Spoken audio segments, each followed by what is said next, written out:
have state will not collect any type of taxes for promotion of any particular religion.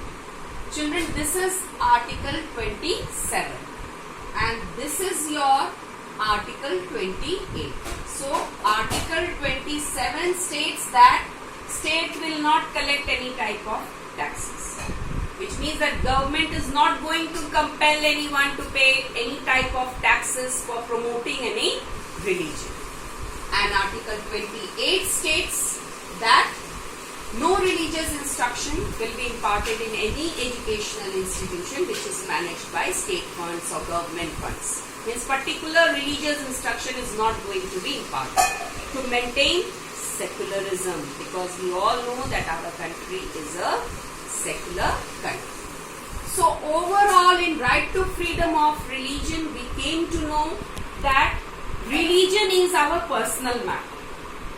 We can follow any religion, we can practice or propagate any religion we like, and no one can be compelled to change the religion. It is its personal wish to change the religion.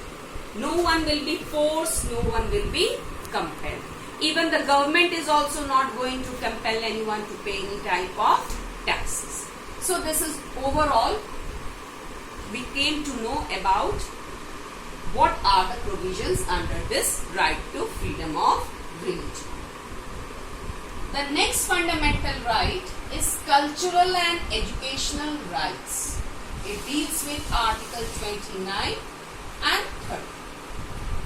It is specially, you can say, this fundamental right was made particularly for the minorities, to protect their culture, to protect their script, to protect their language. So Article 29 states that it guarantees to preserve, promote and maintain one culture and language. You can preserve your own culture, you can preserve your language, and you are free to maintain it.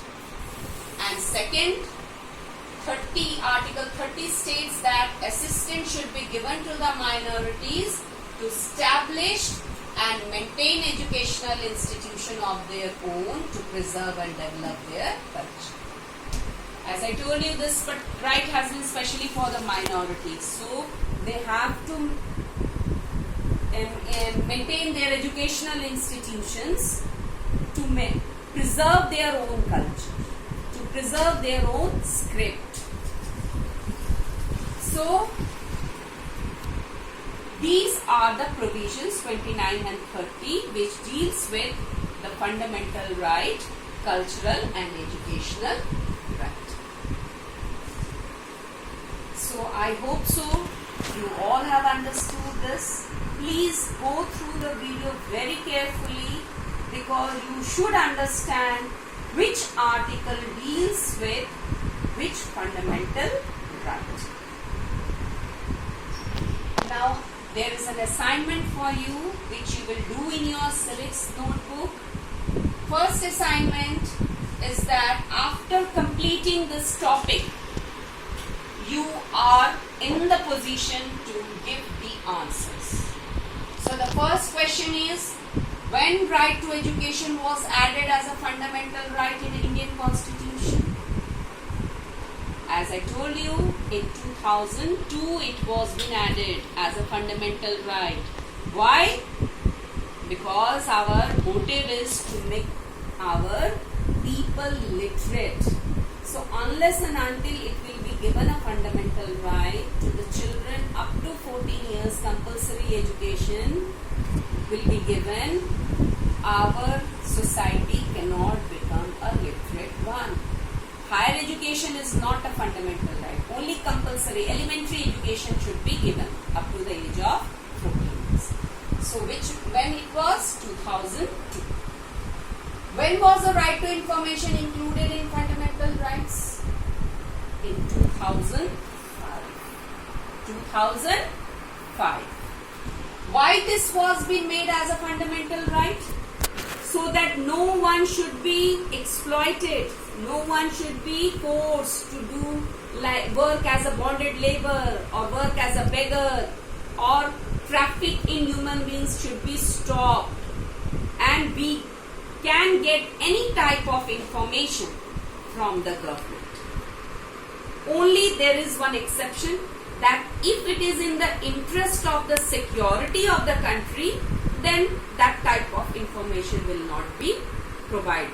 Then that type of information will be denied.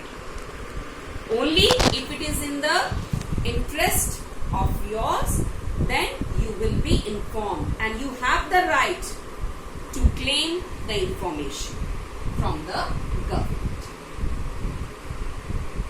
The third question is, mention any two rights which are specially for minorities. Which are those fundamental rights? Just now I told you cultural and educational right. This right has been specially made for the minorities. And what is the next fundamental right? Right to freedom of religion. As we all know that our country have diversity in religion, language, culture. So we have got the freedom, we have got the choice to opt, to profess, to propagate any religion. So freedom of religion is also one fundamental right for the minorities. Define fundamental rights. What do you mean by fundamental rights? In my previous class, I explained to you, it is a civil and political right. Means where you will be given the right to live, where you will given a political right, where the people will have the power to choose the representatives who will form the government. So these are the civil and political rights, because we all know that without fundamental rights, democracy is meaningless. So in briefly you will describe this, what do you mean by fundamental rights. So I have given you the answers for the assignment, and I have given you 4 questions there to solve. So please you note down these questions in your civics copy and solve the answers. Thank you.